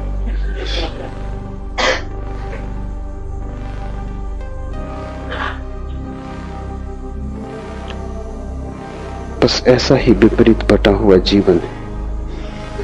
ईमानदारी भी और बुद्धिमानी भी दोनों संभालने की कोशिश। वचन पूरा करना ईमानदारी का लक्ष्य, वचन कभी मत देना बुद्धिमानी का लक्ष्य। इधर तुम चाहते हो कि लोग तुम्हें संत की तरह पूजें, और इधर तुम चाहते हो कि तुम पापी की तरह मजे भी लूटो। बड़ी कठिनाई। इधर तुम चाहते हो कि राम की तरह तुम्हारे चरित्र का गुणगान हो, लेकिन उधर तुम रावण की तरह दूसरे की स्त्रियों को भगाने में तत्पर। तुम असंभव संभव करना चाहते हो। तुम होना तो रावण जैसे चाहते हो, प्रतिष्ठा राम जैसी चाहते हो, बस तब तुम मुश्किल में पड़ जाते हो। तब विपरीत दिशाओं में तुम्हारी यात्रा चलती है और अनंत तुम लक्ष्य बना लेते हो। उन सब में तुम बट जाते हो, टुकड़े टुकड़े हो जाते। जीवन के आखिर में तुम पाओगे कि जो भी तुम लेके आए थे वो खो गया। एक बहुत बड़ा जुआनी हुआ। बहुत समझाया पति ने, परिवार ने, मित्रों ने, लेकिन सुना नहीं। धीरे धीरे सब खो गया। एक दिन ऐसी हालत आ गई कि सिर्फ 1 रुपया घर में बचा। पत्नी ने कहा, अब तो चौंको, अब तो संभलो। पति ने कहा, जब इतना सब चला गया और 1 रुपया ही बचा है तो आखिरी मौका मुझे और दे। कौन जाने 1 रुपये से भाग्य खुल जाए। जुआड़ी सगा ऐसा ही सोचता। और फिर उसने कहा कि जब लाखों चले गए और अब 1 ही बचा, अब 1 के लिए क्या रोना धोना, और 1 रुपया चले जाएगा, कोई बचने वाला नहीं, लगा लेने दांव पे इस पे भी। पत्नी ने भी सोचा कि अब जब सभी चला गया और 1 ही बचा, 1 कोई टिकने वाला वैसे भी क्या है, सांझ के पहले खत्म हो जाए, तो ठीक है तू जा, अपनी आखिरी इच्छा भी पूरी कर ले। जुआरी गया जुए के अड्डे पर, बड़ा चकित हुआ। हर बाजी जीतने लगा। 1 के 1000 हुए, 1000 के 10,000 हुए, 10,000 के 50,000 हुए, 50,000 के लाख हो गए, क्योंकि वो इकट्ठे दांव पे लगाता गया। फिर उसने लाख भी लगा दिए और कहा बस अब ये आखिरी हल हो गया सब, और वो सब हार गए। वो घर लौटा, पत्नी ने पूछा क्या हुआ, उसने कहा 1 रुपया चला गया। क्योंकि तुम वही खो सकते हो जो तुम लेके आए थे, लाख की क्या बात करनी। उसने कहा 1 रुपया खो गया, कोई चिंता की बात नहीं, वो दांव खराब गया। पर उसने ये बात नहीं कही कि लाख हो गए थे। ठीक ही किया, क्योंकि जो तुम्हारे नहीं थे उनके खोने का सवाल भी क्या है। मरते वक्त तुम पाओगे जो आत्मा तुम लेके आए थे वो तुम गंवा के जा रहे हो, बस 1 खो जाएगा। बाकी तुमने जो गंवाया, जोड़ा, मिटाया, बनाया, उसका कोई बड़ा हिसाब नहीं है। अंतिम हिसाब में उसका कोई मूल्य नहीं। तुमने लाखों जीते हो तो भी मौत के वक्त तो वो सब छूट जाएंगे। हिसाब 1 का रह जाएगा, वो 1 तुम हो। और अगर तुम उस 1 में ठहर गए तो तुम जीत गए। अगर तुम उस 1 में आ गए, रम गए, उसके लिए शिव कह रहे हैं स्व में स्थिति शक्ति है। तुम दुर्बल हो, दीन हो, दुखी हो, उसका कारण ही नहीं कि तुम्हारे पास रुपए कम है, मकान नहीं है, धन दौलत नहीं है। तुम दीन हो, दुखी हो, क्योंकि तुम स्वयं में नहीं हो। स्वयं में होना ऊर्जा का स्रोत है। वहां ठहरते ही व्यक्ति महा ऊर्जा से भर जाता है। जीसस से किसी ने पूछा कि मैं क्या करूं, मैं बहुत दीन हूं, गरीब हूं, दुखी हूं। जीसस ने कहा तू कुछ और मत कर, पहले परमात्मा के राज्य को खोज ले, से सब अपने आप पीछे चला आएगा। 1 को खोज लेने से सब पीछे चला आता है, और 1 को गंवा देने से सब गंवा दिया जाता है। वो 1 तुम हो, और वही तुम्हारी संपदा है, क्योंकि उसी को लेकर तुम आए हो। और आखिरी हिसाब में यही पूछा जाएगा कि जो तुम लेके आए थे उसे बचा सके या उसको भी गंवा दिया। स्व में स्थिति शक्ति है, स्वपदम शक्ति। अपने में ठहर जाना, महाशक्तिवान हो जाना। महाशक्तिवान तो तुम हो, लेकिन तुम ऐसे हो जैसे कि किसी बाल्टी में 1000 छेद हो और कोई कुएं से पानी भर रहा हो। पानी भरता हुआ दिखाई पड़ता हर बार, क्योंकि जब तक बाल्टी पानी में डूबी रहती बिल्कुल भरी रहती। जैसे ही बाल्टी पानी से ऊपर उठती तुम खींचना शुरू करते हो कि 1000 मार्गों से पानी गिरना शुरू हो जाता। जब तक बाल्टी ऊपर आती तब तक उसमें कुछ भी नहीं बचता। 1000 वासनाएं तुम्हारे 1000 छेद हैं, उनसे तुम्हारी ऊर्जा खोती है। जब तक तुम सपना देखते हो तब तक बाल्टी भरी है, जब तक तुम कामना करते हो तब तक बाल्टी भरी है। जैसे ही कामना को कृत्य में लाते हो, जैसे ही खींचना शुरू करते हो कुएं से बाल्टी को, जैसे ही सपने को सत्य बनाने की कोशिश करते हो, ऊर्जा खोनी शुरू हो जाती। हाथ आते तक बाल्टी हाथ आ जाती है, 1000 छेद हाथ में आ जाते हैं, पानी की एक बूंद नहीं आती, प्यास उतनी की उतनी रह जाती। हर बार जब खींचते हो बड़ा शोरगुल मचता है कुएं में और लगता है पानी चला आ रहा है, तूफान आ रहा है, हाथ कुछ भी नहीं आता। हर बार तुम खाली हाथ लौटते हो, लेकिन वासना बड़ी अद्भुत है। एक मछली मार को कोई राहगीर पूछता था कितनी मछलियां पकड़ी। सांझ होने के करीब थी, सुबह से बैठा था बंसी को डाले। ये राहगीर कई बार वहां से निकला और देख गया था। आखिर उससे न रहा गया, उसने पूछा कितनी पकड़ी। उस मच्छी मार ने कहा जिस एक को मैं पकड़ने की अभी कोशिश कर रहा हूं ये, और अगर 2 और पकड़नी तो 3 होंगी। अभी पकड़ी एक भी नहीं है, जिसको पकड़ रहा हूं ये एक और 2 और तो 3 होंगी।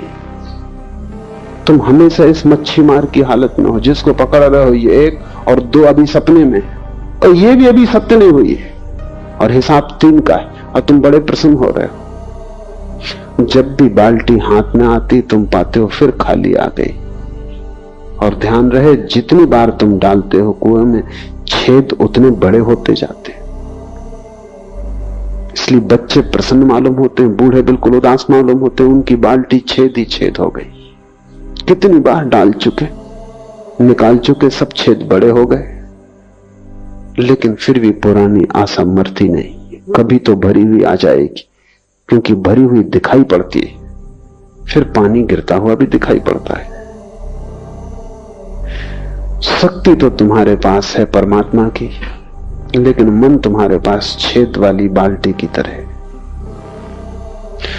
स्वपदम शक्ति का अर्थ है जब तुम वासनाओं में न दौड़ोगे। एक वासना गिरी, एक छेद बंद हुआ, वासनाएं गिर गई, सारे छेद खो गए, और तब तुम्हें किसी और कुएं में बाल्टी डालने की जरूरत नहीं, तुम खुद ही कुआं हो। बड़ी है ऊर्जा तुम्हारे पास, सिर्फ तुम्हारी व्यर्थ खोती शक्ति बच जाए तो तुम महा ऊर्जा लेकर पैदा हुए हो। तुम्हें कुछ पाना नहीं, जो भी पाने योग्य है वो तुम्हारे पास है, सिर्फ उसे खोने से बचना है। परमात्मा को पाने का सवाल नहीं, सिर्फ खोने से बचना है। वो तुम्हें मिला ही हुआ है, कैसे तुम खो देते हो, यही बड़ी से बड़ी रहस्य की घटना है जगत। तीसरा सूत्र है वितर्क, अर्थात विवेक से आत्मज्ञान होता है। एक एक सूत्र कुंजी की तरह है। पहला विस्मय मोड़ेगा स्वयं की तरफ, दूसरा स्वयं में ठहरना, ताकि तुम महाऊर्जा को उपलब्ध हो जाओ। लेकिन कैसे तुम स्वयं में ठहरोगे, उसकी कुंजी तीसरे सूत्र में है। विवेक, वितर्क, आत्मज्ञानम। ये वितर्क शब्द समझ लेना जैसा है। तर्क तो हम जानते हैं, तर्क विज्ञान के हाथ है, वो आश्चर्य को काटने की तलवार है। तर्क काटता है, विश्लेषण करता है, तर्क बाहर जाता है, वितर्क भीतर जाता है, वो काटता नहीं, जोड़ता है। तर्क विश्लेषण है, एनालिसिस। वितर्क संश्लेषण, सिंथेसिस। फरीद हुआ एक फकीर,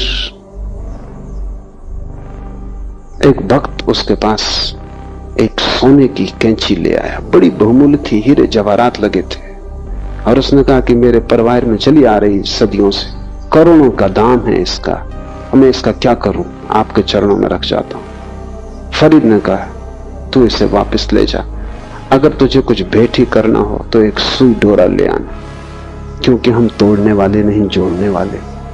कैंची काटती, अगर भेंट ही करना हो एक सुई डोरा ले आना। तर्क कैंची की तरह काटता है। हिंदुओं में गणेश तर्क के देवता, इसलिए चूहे पर बैठे, चूहे यानी कैंची, वो काटता है। चूहा जीवित कैंची है, वो काटते रहता है। गणेश उस पर बैठे, वो तर्क के देवता हैं। और हिंदुओं ने खूब मजाक किया गणेश का। उन्हें देख के अगर तुम्हें हंसी ना आए तो हैरानी की बात है, आती नहीं तुम्हें, क्योंकि तुम उनसे भी आश्वस्त हो गए कि वो ऐसे हैं, अन्यथा वो हंसी योग्य है। गणेश के शरीर को ठीक से देखो, वो सब ढंग से बेढंगा है, सिर भी अपना नहीं है, वो भी उधार है। तार्किक के पास सिर उधार होता है, बहुत बड़ा है, हाथी का है, लेकिन अपना नहीं है। उधार सिर हाथी का भी हो तो किसी काम का नहीं, वो तुम्हें सिर्फ कुरूप करेगा। भारी भरकम शरीर है, चूहे पर सवार है। ये भारी भरकम शरीर देखने का ही है, सवारी तो चूहे की है।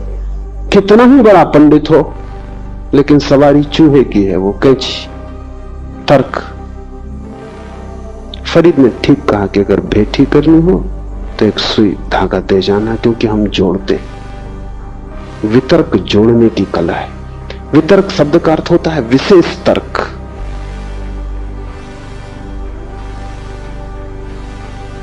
साधारण तर्क तोड़ता है, विशेष तर्क जोड़ता है। बुद्ध, महावीर, शिव, लाओसे, वे भी तर्क करते हैं, लेकिन उनका तर्क वितर्क है। एक और तर्क है जिसको हम कुतर्क कहते हैं। 3 तरह की संभावनाएं। तर्क तोड़ता है, विश्लेषण करता है,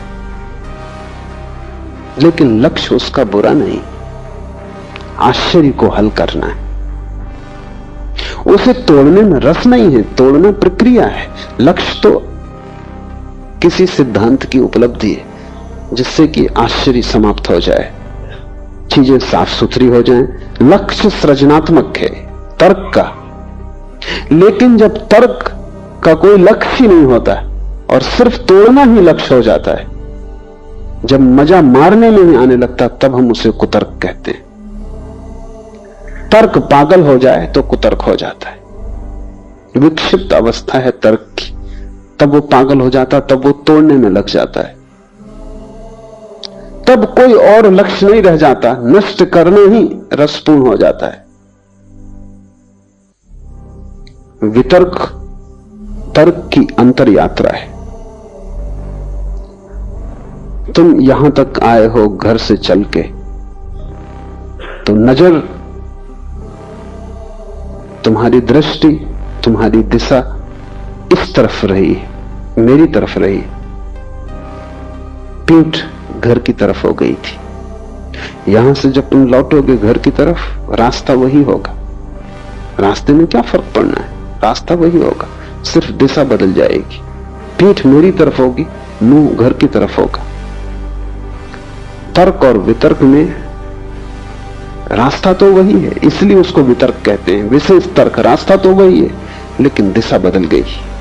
पहले तर्क दूसरे की तरफ जा रहा था, पदार्थ की तरफ, अब अपनी तरफ आ रहा है, घर की तरफ। और दिशा बदलने से सारा का सारा गुणधर्म बदल जाता है। दूसरे की तरफ जाता था तो तोड़ के ही जाना जा सकता था, क्योंकि दूसरे में प्रवेश करना हो तो तोड़ के ही प्रवेश हो सकता है, और कोई उपाय नहीं। अगर तुम मेडिकल कॉलेज में जाओ तो वहां तुम विद्यार्थियों को काटते हुए पाओगे, मेंढक को काट रहे हैं, क्योंकि उसके भीतर जानना है। और तो कोई उपाय भी नहीं, मेंढक को काट के ही भीतर जाना जा सकता है, लेकिन खुद के भीतर जानना हो तो काटने का तो कोई भी जरूरत नहीं, क्योंकि तुम भीतर मौजूद ही हो। दूसरे को जानना हो तो तोड़ के जानना पड़ेगा, मार के जानना पड़ेगा, क्योंकि उसके भीतर प्रवेश का और कोई रास्ता नहीं। स्वयं को जानना हो तो तोड़ने और मारने का कोई सवाल नहीं, वहां तो तुम मौजूद ही हो। स्वयं को जानना हो तो सिर्फ आंख बंद कर लेनी काफी है। आंख बंद करने का नाम ध्यान है। बाहर से ध्यान हट जाए, भीतर चलने लगे तो तर्क वितर्क हो जाता है। वितर्क का ही दूसरा नाम विवेक है, होश, अवेयरनेस। और ये विवेक या वितर्क संश्लेषण की प्रक्रिया है। जैसे जैसे तुम भीतर आते हो वैसे वैसे तुम इकट्ठे होते जाते हो। ऐसा समझो कि एक वर्तुल है, बड़ी उसकी परिधि है, वर्तुल के मध्य में उसका केंद्र है। अगर तुम परिधि पर दो बिंदु बनाओ तो दूर होंगे, फिर दोनों बिंदुओं से तुम दो रेखाएं खींचना शुरू करो केंद्र की तरफ, तो जैसे जैसे दोनों रेखाएं केंद्र के करीब आएंगी वैसे वैसे पास आने लगेंगी, और पास और पास। और जब केंद्र पर दोनों आ जाएंगी तो एक ही रेखा रह जाएगी, दो नहीं, केंद्र पर मिल जाएंगी। अगर इन दो रेखाओं को तुम परिधि के बाहर फैलाते चले जाओ तो ये दूर होती जाएंगी, और दूर और दूर और दूर, अनंत आकाश में की अनंत दूरी हो जाएगी। तुम्हारे भीतर से जब तुम बाहर की तरफ जाते हो तो चीजें एक दूसरे से दूर होती जाती, फासला बढ़ता जाता है। इसलिए हजार तरह के विज्ञान पैदा हो गए, होंगे ही, क्योंकि फासला बड़ा होता जाता है। रोज नए विज्ञान पैदा हो रहे हैं, क्योंकि जैसे जैसे हम आगे बढ़ते हैं और फासला हो जाता है। वैज्ञानिक बहुत परेशान है, क्योंकि वे कहते हैं एक विज्ञान की भाषा दूसरे की समझ में नहीं आती। और अब ऐसा एक भी आदमी पृथ्वी पर नहीं जो सभी विज्ञान को समझता हो, जो सभी के बीच कोई संश्लेषण कर ले। ऐसा तो बहुत कठिन हो गया मामला, एक ही विज्ञान को जानना असंभव जैसा है।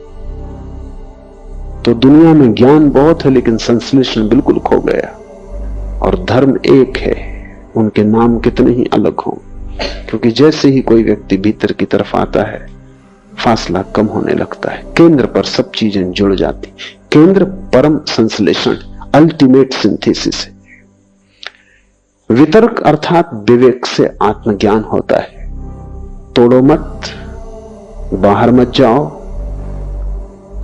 दूसरे पर ध्यान मत रखो, भीतर ध्यान लाओ, जोड़ो, धीरे धीरे सरकते आओ केंद्र की तरफ। उस जगह पहुंच जाओ जहां तुम्हारे प्राणों का मध्य बिंदु,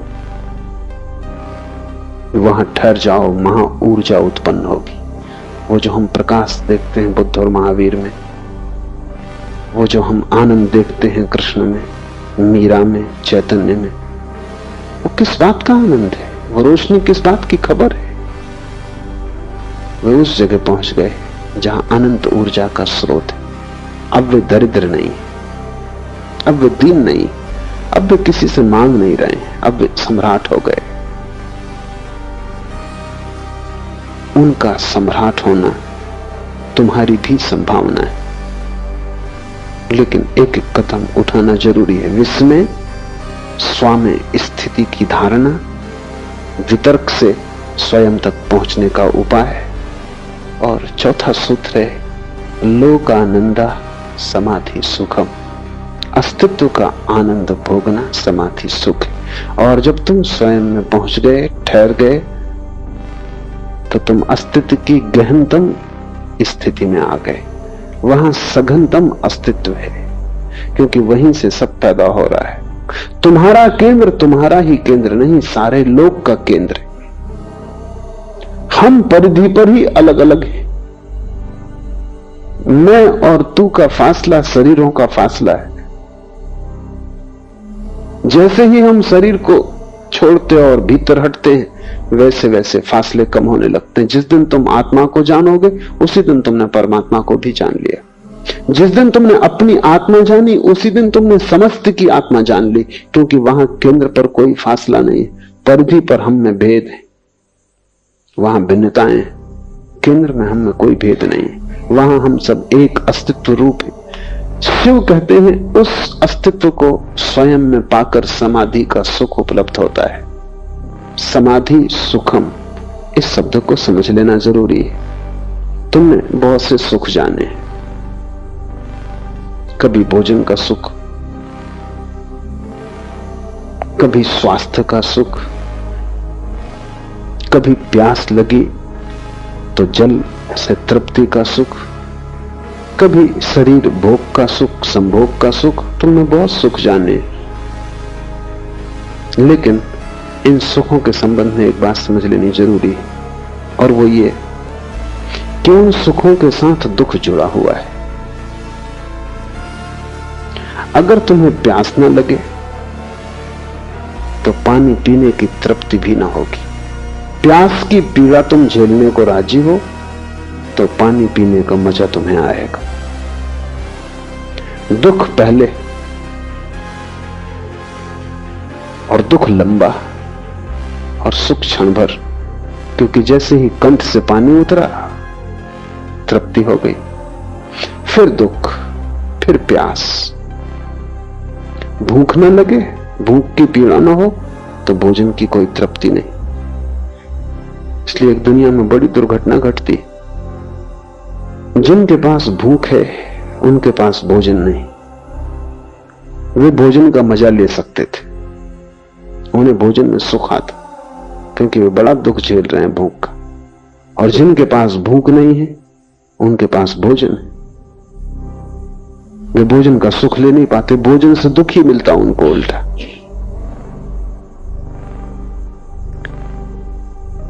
जब तक तुम्हें प्यास लगती है तभी तक तुम्हें पानी की तृप्ति है, लेकिन तुम ऐसा जीवन जी सकते हो जिसमें प्यास ना लगे। धूप में मत जाओ, श्रम मत करो, आराम से घर में रहो, प्यास ना लगेगी। तब तुम सोचते हो कि अब खूब मजे से पानी पियो और सुख भोगो, तो तुम पाओगे अब पानी पीने में कोई सुख नहीं।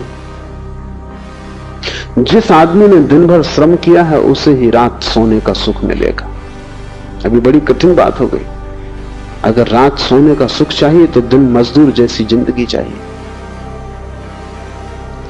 कठिनाई यह है कि दिन तो तुम चाहते हो एक अमीर सम्राट जैसा, और रात की नींद भी मजदूर जैसी। ये नहीं हो सकता। बाहर के जगत में सुख और दुख जुड़े, इसलिए जिस दिन तुम्हारे पास महल आ जाएगा उसी दिन नींद खो जाएगी। जिस दिन तुम सैया का इंतजाम कर लोगे सुखद, उसी दिन तुम पाओगे करबड़ बदलने के सिवा और कोई उपाय नहीं। और देखो मजदूर को, वो सो रहा है वृक्ष के नीचे, कंकड़ पत्थरों का भी उसे पता नहीं, मच्छर भी काट रहे हैं उसका भी उन्हें कुछ पता नहीं, गर्मी है पसीना बह रहा उसका भी उसे कुछ पता नहीं। ये सब गौण है। उसने दिन भर इतनी पीड़ा झेल ली है कि रात का सुख अर्जित कर लिया। दुख की कीमत चुकानी पड़ती है सुख पाने के लिए संसार में। यहां हर सुख के साथ दुख जुड़ा है, और आदमी यही एक मजबूरी में उलझा हुआ है। वो चाहता है सुख बचे और दुख कट जाए। ये नहीं हो सकता। यही हमने हजारों साल से कोशिश की कि दुख कट जाए और सुख बच जाए। हम जो कर रहे हैं कोशिश, वो संभव नहीं हो पाती। निश्चित दुख कट जाता है, लेकिन उतना ही सुख कट जाता है। दुख हम चाहते नहीं, सुख हम चाहते हैं, इसलिए बड़ी झंझट है। समाधि सुख का क्या अर्थ है जिसके साथ दुख बिल्कुल नहीं। समाधि सुख किसी प्यास की तृप्ति नहीं। समाधि सुख किसी भूख में लिया गया भोजन नहीं है। समाधि सुख श्रम करके रात में ली गई निद्रा का सुख नहीं। समाधि सुख के साथ दुख का कोई भी संबंध नहीं। वही अंतर है सांसारिक सुख और आध्यात्मिक सुख में। समाधि सुख सिर्फ होने का सुख है, उसके साथ कोई त्रसा, कोई तृष्णा, कोई दुख नहीं जुड़ा है। वो सिर्फ होने का आनंद है। इसलिए शिव कह रहे हैं लोकानंदा, अस्तित्व का आनंद है। तुम हो, बस इतनी ही बात आनंदपूर्ण है। इसमें कोई त्रसा और पीड़ा और इस सब का कोई संबंध नहीं। फिर ध्यान रहे कि आत्मा की न तो कोई प्यास है न कोई भूख है। इसलिए वहां कोई भूख और प्यास और उनकी तृप्ति से होने वाला सुख तो हो नहीं सकता। सारी भूख प्यास शरीर की है, इसलिए शरीर के सुख दुख से जुड़े ही रहेंगे। जो आदमी भी शरीर के सुख लेना चाहता है उसे दुखों की तैयारी रखनी चाहिए, और जितनी वो दुख की तैयारी रखेगा उतनी ही शरीर के सुख ले सकता है।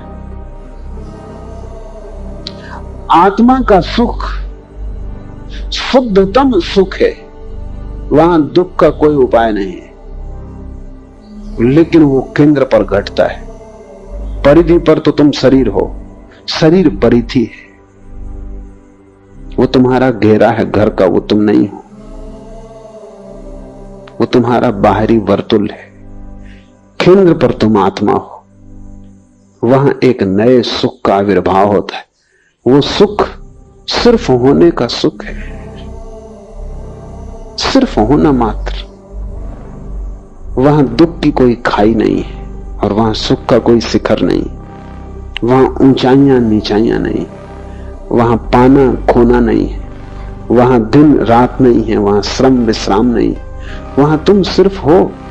वहां शाश्वत होना है। उस शाश्वत होने की एक दशा है जो बड़ी रसपूर्ण है। उस रस में कभी विघ्न नहीं पड़ता, इसलिए उसे संत सनातन शाश्वत कहते हैं, नित्य कहते हैं। उस रस में कभी भी बाधा नहीं आती। कबीर ने कहा है वहां अमृत रस झरता ही रहता है, एक सा एक रस। यहां भी वर्षा होती है, लेकिन उस वर्षा के लिए गर्मी का होना जरूरी है। जब गर्मी से तुम उत्तप्त हो जाते हो, पृथ्वी दरार पड़ जाती है, सब तरफ वृक्ष चीख पुकार करने लगते, सब तरफ त्राह त्राह मच जाती है गर्मी से, तब वर्षा होती है। तुम कहोगे ऐसा बेहुदा नियम क्यों है? ऐसा क्यों नहीं है कि वर्षा हो और त्राही त्राही ना हो? लेकिन तब तुम्हें पूरी व्यवस्था समझनी पड़े, गणित समझना पड़े। ये त्राही त्राही मचे तो ही बादल निर्मित होते। जब भयंकर धूप पड़ती है तो पानी भाप बनता है। जब पानी भाप न बने तो वर्षा नहीं हो सकती। तो जब पानी भाप बन जाएगा, आकाश में बादल सघन होंगे, और जब बादल इतने सघन हो जाएंगे कि उनको बरसना ही पड़ेगा, तभी वर्षा होगी। तो वर्षा के पहले भयंकर गर्मी जरूरी है। आत्मा के जगत में विपरीतता नहीं है, वहां द्वंद्व नहीं है। इसलिए हम उसे निर्द्वंद, अद्वैत इन शब्दों से पुकारते हैं। वहां एक है, वहां दो नहीं है। पर तब तुम्हें समझना बहुत कठिन हो जाएगा वहां किस तरह का सुख होगा, क्योंकि ऐसा तो तुम्हें कोई सुख पता नहीं जिसके साथ दुख ना जुड़ा हो। कोई पूछ रहा था सिगमंड फ्रायड से कि विक्षिप्तता की क्या परिभाषा है और विक्षिप्तता तक लोग कैसे पहुंच जाते हैं। सिगमंड फ्रायड ने बड़ा अद्भुत उत्तर दिया। उसने कहा विक्षिप्तता और सफलता इनकी एक ही परिभाषा है, और जो ढंग सफलता तक पहुंचने का है वही ढंग विक्षिप्तता तक पहुंचने का। क्योंकि जब तुम सफल होना चाहते हो तो तुम तम जाते हो, जब तुम सफल होना चाहते हो तो तुम लड़ते हो, जब तुम सफल होना चाहते हो तो तुम्हारे रात दिन चिंता से भर जाते, जब तुम सफल होना चाहते हो तो प्रतिपल तुम भयभीत होते हो कि पता नहीं जीत पाओ न जीत पाओ। तुम अकेले ही नहीं हो सफलता के लिए, करोड़ों प्रतिद्वंदी। तब तुम्हारी रात दिन चिंता, पीड़ा, तनाव, तुम कपते ही रहते हो, पता नहीं क्या होगा क्या नहीं होगा। और यही तो पागल होने का भी रास्ता है। जिनको तुम सफल कहते हो, अगर तुम उन्हें बहुत गौर से देखो, तुम उसी उन्हीं तनाव की और बेचैनी की अवस्थाओं में पाओगे जिनमें तुम पागलों को पाते। ऐसा हुआ कि जब रूस में खुर्शीव प्रधानमंत्री था तो एक पागलखाना देखने गया। कुछ जरूरी बात उसे याद आ गई तो उसने अपने सेक्रेटरी को फोन करना चाहा, लेकिन बड़ी मुश्किल थी। वो लड़की जो ऑपरेटर होगी बीच में, उनको ध्यान ही नहीं दे रही थी। ध्यान न देने का कारण भी था जो पीछे साफ हुआ। खुर्शीव ने बार बार उससे कहा कि शीघ्र नंबर दो। उस लड़की कोई फिक्र ही नहीं की। तो खुर्शीव ने कहा, लड़की तू समझती है मैं कौन हूं? जो कि सदा ही सफल पद पर, धन पर पहुंचे आदमी की धारणा भीतर वो पूरे वक्त 24 घंटे कहता रहता, पता है मैं कौन हूं। चाहे बोले ना बोले, भीतर वो यही बोलता रहता, पता है मैं कौन हूं। क्योंकि इसी के लिए तो सारा गंवाया है, इसी पता करवाने के लिए। आखिर नहीं रहा गया। उसने कहा, लड़की तुझे पता है मैं कौन हूं? मैं खुर्शीव बोल रहा हूं, प्रधानमंत्री। उस लड़की ने कहा, मुझे पता नहीं कि आप कौन है, लेकिन मुझे पता है कि आप कहां से बोल रहे हैं। पागल खाने से।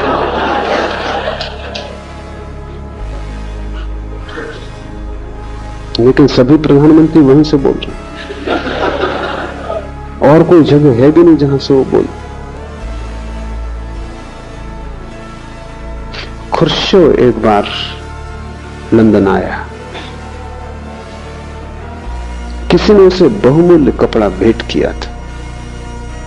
कपड़ा इतना कीमती था कि वो चाहता था दुनिया का श्रेष्ठ से श्रेष्ठ दर्जी उसे बनाए।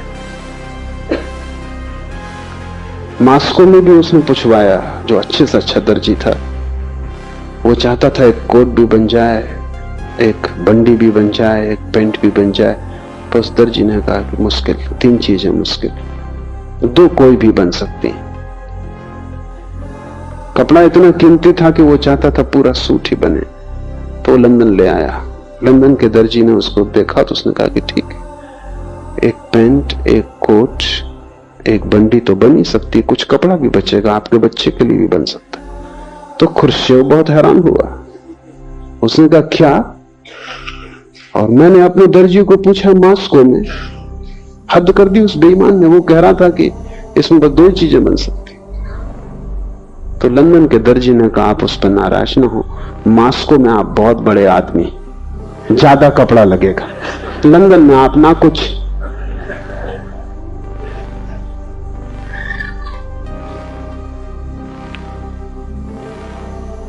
आदमी पूरे जीवन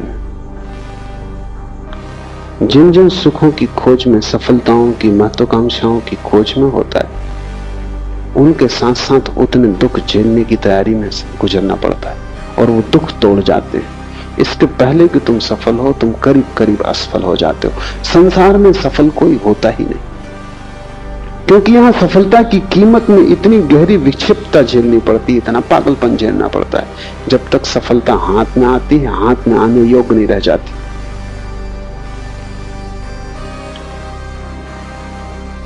समाधि का सुख बिल्कुल भिन्न है। वहां मूल्य तुम्हें चुकाना नहीं, क्योंकि जो तुम पाने चले हो वो अभी मौजूद है इसी वक्त। वो कोई भविष्य नहीं है कि जिसके लिए तुम्हें यात्रा करनी पड़े, चलना पड़े, मेहनत करनी पड़े। वो अभी मौजूद है, इसी वक्त मौजूद है। वो तुम्हें मिला ही हुआ है, वो तुम्हारी स्वभाव सिद्ध संपदा है, और उसकी कीमत में कोई दुख नहीं है। लेकिन तब उसका स्वाद कैसा होगा? तुमने जो भी सुख जाने हैं उनमें से किसी से भी उसके स्वाद का पता नहीं चल सकता, क्योंकि उन सब में दुख मिश्रित है। तुमने जो जो अमृत जाना है, चखा है, उस सब में जहर पड़ा हुआ है। क्योंकि शरीर के साथ ही ये होगा ही। शरीर में जन्म और मृत्यु दोनों जुड़ी हैं, अमृत और जहर दोनों पड़े। शरीर से तुम जो भी सुख जानोगे उसमें दुख रहेगा ही। लेकिन आत्मा सिर्फ अमृत है, उसकी कोई मृत्यु नहीं, वो शाश्वत है, वहां विपरीत नहीं है, वो सिर्फ जीवन है, शुद्ध जीवन है। इसलिए तुमने जो भी सुख चखे हैं उनकी तिक्तता, उनका कड़वाहट छोड़ दो, उनकी तिक्तता को बिल्कुल हटा दो, तो तुम कल्पना शायद थोड़ी सी कर पाओ। तुमने जो भी सुख जाने उन सब में से उनका विपरीत जो दुख का हिस्सा है वो अलग कर दो, तो थोड़ी सी तुम्हें झलक कल्पना में आ सकती, लेकिन वो झलक भी पक्की खबर ना देगी, क्योंकि परिधि पर सिर्फ झलकें मिलती। क्योंकि तुम कितना ही सोचो, जो तुमने नहीं चखा है उसके तुम प्रत्यय और धारणा न बना सकोगे, चलना ही पड़ेगा। ये सूत्र बड़े कीमती हैं। विस्मय से भरो, मुड़ो स्वा की ओर, स्वयं में ठहरो ताकि महा ऊर्जा तुम्हें उपलब्ध हो जाए, जीवन तुम्हारा हो परम जीवन। विवेक से आत्मज्ञान को उपलब्ध हो जाओ, जागृति से, परम जागृति से निद्रा को तोड़कर, और अस्तित्व का आनंद भोग सकोगे, तब तुम समाधि सुख तुम्हारा है। समाधि सुख के संबंध में कुछ बातें और। एक, जीवन में जो भी सुख तुम भोगते हो वो बहुत सी बातों पर निर्भर करेगा। तुम्हारी योग्यता, अयोग्यता, शिक्षा, अशिक्षा, शक्ति, सामर्थ्य, परिवार, संबंध, सब पे निर्भर करेगा। तुम अकेले नहीं हो वहां। अगर गरीब घर में पैदा हुए हो तो उसी सुख को पाने में तुम्हें जीवन भर गंवाना पड़ेगा। अमीर घर में पैदा हुए हो, जल्दी पहुंच जाओगे। अगर बुद्धिमान हो, चालाक हो, होशियार हो गणित में, तो जल्दी पहुंच जाओगे। अगर बुद्धू हो, काफी भटकोगे, पहुंच जाओ संदिग्ध है। शरीर रुग्ण है, मुश्किल पड़ेगा। शरीर स्वस्थ है, जल्दी पहुंच जाओ। संयोगिक है, हजार बातों पर निर्भर है। लेकिन समाधि सुख किसी बात पर निर्भर नहीं, अनकंडीशनल है, बेशर्त। न तुम्हारी बुद्धि पर, न तुम्हारे शरीर पर, न तुम्हारी योग्यता अयोग्यता पर, न तुम्हारी शिक्षा परिवार पर, सुंदर कुरूप, स्त्री पुरुष, किसी बात पर निर्भर नहीं। शूद्र ब्राह्मण, हिंदू मुसलमान, किसी बात पर निर्भर नहीं। जवान वृद्ध, कुछ किसी बात पर निर्भर नहीं। बेशर्त सुख है, क्योंकि वो तुम्हारी संपदा है, वो तुम्हारे पास है ही, तुम उसे लेकर ही पैदा हुए हो। तुमने उस तरफ ध्यान नहीं दिया, बस इतनी ही बात है। तुमने विस्मरण किया है, तुमने खोया नहीं। सिर्फ आंख लौटाओ, मुड़ो पीछे की तरफ और अपने को देख लो। तो ऐसा कुछ नहीं कि बुद्धिमान ज्यादा समाधि सुख पा लेंगे, बुद्धू वंचित रह जाएंगे, ऐसा कुछ भी नहीं। बेपढ़े लिखे भी वहां पहुंच जाते हैं, कबीर भी वहां पहुंच जाता है, निपट गंवार बुद्ध भी वहां पहुंचते हैं। और जब दोनों पहुंच जाते हैं तो जरा भी फर्क नहीं। समाधि सुख जीवन का स्वरूप है। तुम्हारी बाहरी परिधि काली है या गोरी, स्वस्थ या सुंदर, रुग्ण गैर रुग्ण, तुम्हारी बुद्धि में बहुत से शब्द भरे हैं कि थोड़े, शास्त्र तुमने ज्यादा जाने की कम, इस सब से कोई भी संबंध नहीं। तुम्हारा होना पर्याप्त है, तुम हो इतना काफी है। इसलिए समस्त ध्यान शुद्ध होने की खोज, जहां तुम शरीर को भी भूल जाओगे, मन को भी भूल जाओगे, वहीं तुम्हें आत्मा का समाधि सुख, अस्तित्व का आनंद उपलब्ध होना शुरू हो जाए। किसी भांति बस इतना ही करो कि थोड़ी देर को शरीर तुम्हें स्मरण न रहे, मन स्मरण न रहे। जैसे ही शरीर और मन का विस्मरण होगा, आत्मा का स्मरण होगा। जब तक तुम्हें शरीर और मन का स्मरण रहेगा, आत्मा का स्मरण न रहेगा। क्योंकि शरीर और मन बाहर, आत्मा भीतर, तुम दोनों की तरफ एक साथ न देख सकोगे, एक की तरफ ही देख सकोगे। समाधि।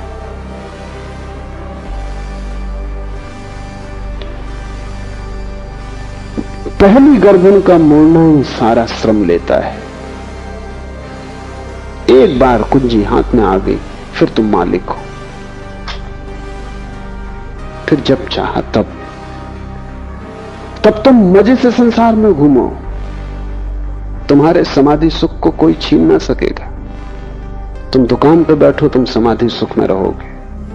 तुम बाजार में रहो, तुम समाधि सुख में रहोगे। एक बात घटना शुरू होगी कि जो तुम्हारी बाहर सुखों की बड़ी दौड़ है वो अपने आप छीन होती जाएगी, क्योंकि जब महान सुख हाथ में आ जाए तो क्षुद्र सुखों की चिंता कौन करता है। जब हीरे जवाहरात हाथ में आ जाएं तो कंकड़ पत्थर आदमी अपने आप फेंक देता है, उन्हें फिर त्यागना नहीं पड़ता। इसलिए मैं निरंतर कहता हूं, ज्ञानी कभी कुछ त्यागता नहीं। जो व्यर्थ है वो छूट जाता है। अज्ञानी त्यागते, क्योंकि त्याग उन्हें कष्टपूर्ण है, उन्हें सार्थक का तो कोई पता नहीं, और व्यर्थ को छोड़ने की कोशिश करते हैं। मन पकड़ता है, क्योंकि मन कहता है अभी इसको छोड़ दे रहे हो जो हाथ में, और जो हाथ में नहीं है उसका क्या भरोसा, वो है भी या नहीं ये भी संदिग्ध है। तो मैं तुमसे कुछ भी त्यागने को नहीं कहता, मैं तुमसे सिर्फ उसका स्वाद लेने को कहता हूं। वो स्वाद तुम्हारे जीवन में महात्याग हो जाएगा। उस स्वाद के बाद तुम्हें दिखाई खुद ही पड़ जाएगा क्या व्यर्थ है, और जो व्यर्थ है उसे कोई भी नहीं पकड़ता। उसे तो लोग अपने आप ही छोड़ने लगते हैं। सुना है मैंने, बंगाल में एक संत हुए युक्तेश्वर गिरी, एक धनी समृद्ध व्यक्ति उनके पास आया और कहने लगा आप महात्यागी हैं। गिरी खिलखिला के हंसने लगे और उन्होंने अपने शिष्यों से कहा कि देखो ये खुद आदमी महात्यागी है और मुझको महात्यागी कहता, तू मुझको मत फंसा। वो आदमी चौंका, उसने तो प्रशंसा में कहा था। शिष्य भी चौंके, क्योंकि गिरी त्यागी थे, इसमें कोई संदेह ही न था। शिष्यों ने कहा हम समझे नहीं, वो आदमी ठीक ही कहता है। गिरी ने कहा ऐसे समझो कि हीरा पड़ा है और पत्थर पड़ा है, ये आदमी पत्थर पकड़े, मैं हीरा पकड़े, और ये मुझको त्यागी कहता। कौन त्यागी है? महावीर त्यागी हो कि तुम? बुद्ध त्यागी हो कि तुम? तुम ही त्यागी हो, क्योंकि कचरे को पकड़े हो, समाधि सुख को छोड़ रहे हो, और व्यर्थ क्षुद्र परिधि पर घटने वाली दुख मिश्रित घटनाएं, जहां कुछ भी शुद्ध नहीं है, जहां सभी अशुद्ध है, जहां सभी बासा है, उच्छिष्ट है, उसे तुम पकड़े बैठे हो। संसारी महात्यागी है, लेकिन संसारी सन्यासियों को त्यागी समझते, उनको लगते हैं सन्यासी त्यागी। सच में तो वो दया करते हैं कि बेचारे सब छूट गए, सब छोड़ दिया, कुछ भोगा नहीं। सम्मान भी करते हैं, भीतर गहरे मन में दया भी करते हैं कि ना समझ, बिना भोगे सब छोड़ दिया। कुछ तो भोग लेते, उन्हें पता ही नहीं कि वो किससे कह रहे हैं। सन्यासी को महाभोग उपलब्ध हुआ है, अस्तित्व ने उसे महाभोग में आमंत्रित कर लिया है। तुमसे मैं छोड़ने को नहीं कहता, तुमसे मैं जानने को कहता हूं, स्वाद लेने को कहता हूं। वही स्वाद तुम्हारे जीवन में धीरे धीरे जो व्यर्थ है उसका घटना हो जाएगा। व्यर्थ छूट ही जाता है, उसे छोड़ना नहीं पड़ता है। आज इतना है।